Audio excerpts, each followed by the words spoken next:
বাঁধের সামনে আরেকটা বাঁধ নির্মাণ কি সত্যিই কোনো বাস্তবসম্মত সমাধান, নাকি মানুষের সরল মনের ফ্যান্টাসি?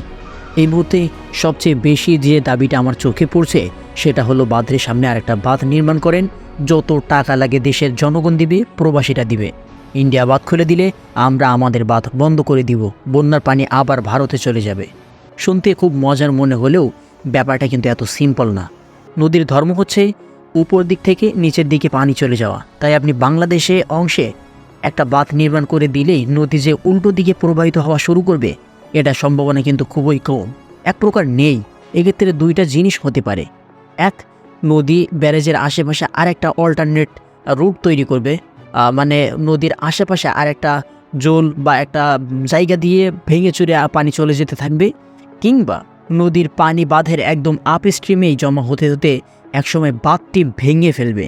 এই দুইটা অবস্থাতে বাংলাদেশের পরিণতি কিন্তু একই। বাংলাদেশে আরও ভয়ানক ফ্লাশ ফ্ল্যাট এবং তীব্র নদী ভাঙ্গন।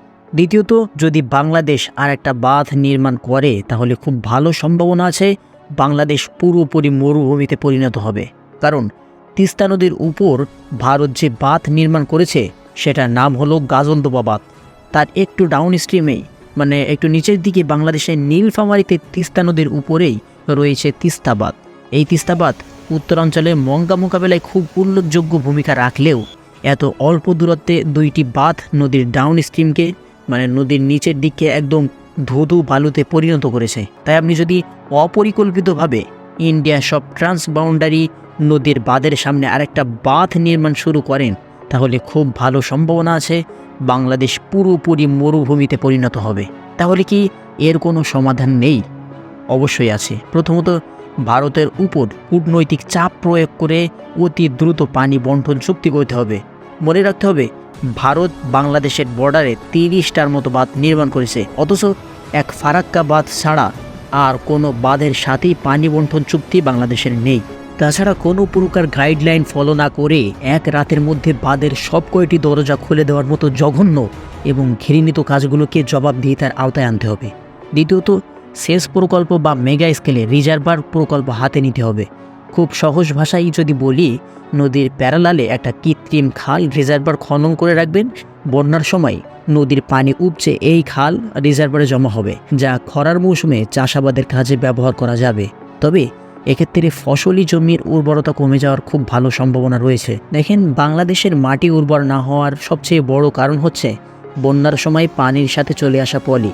আমার যতদূর মনে পড়ে, আওয়ামী লীগ সরকার এরকম একটা প্রকল্পের জন্য 3-4 বছর আগে চীনের সাথে চুক্তি করেছিল। তবে সেই প্রকল্পের কাজ আদৌ শুরু হয়েছে কিনা সেটা আমার জানা নেই। তৃতীয়ত, নদীর নাব্যতা রক্ষা করতে হবে। বাংলাদেশে ঘন ঘন বন্যা হওয়ার পেছনে অন্যতম বড় কারণ হচ্ছে ভারতীয় অংশে বাঁধ থাকার কারণে বাংলাদেশি অংশের নদীর প্রস্থতা এবং গভীরতা কমে যাওয়া। নদীর এই ক্ষয়ে যাওয়া নাব্যতাকে পরিকল্পিত ড্রেজিং বা অন্য কোনো উপায়ে রক্ষা করতে পারলেও বন্যার ক্ষয়ক্ষতি আশা করি অনেকটাই কমে যাবে। সবশেষে, ইন্টিগ্রেটেড ওয়াটার রিসোর্স ম্যানেজমেন্ট খুবই কমপ্লিকেটেড একটা জিনিস। তাই এই ফিল্ডে অপরিকল্পিত যে কোনো জিনিস আশীর্বাদের বদলে অভিশাপ বয়ে নিয়ে আসে।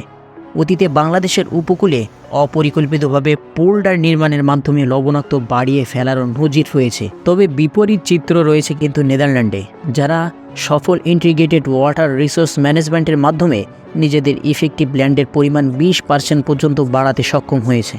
যাই হোক, ভিডিও শেষে আমি একটাই কথা বলতে চাই যে আমাদের থেকেও অনেক বড় বড় বুদ্ধিমান লোকেরা, জ্যোতির্বিদ মানুষেরা বাংলাদেশে আছেন।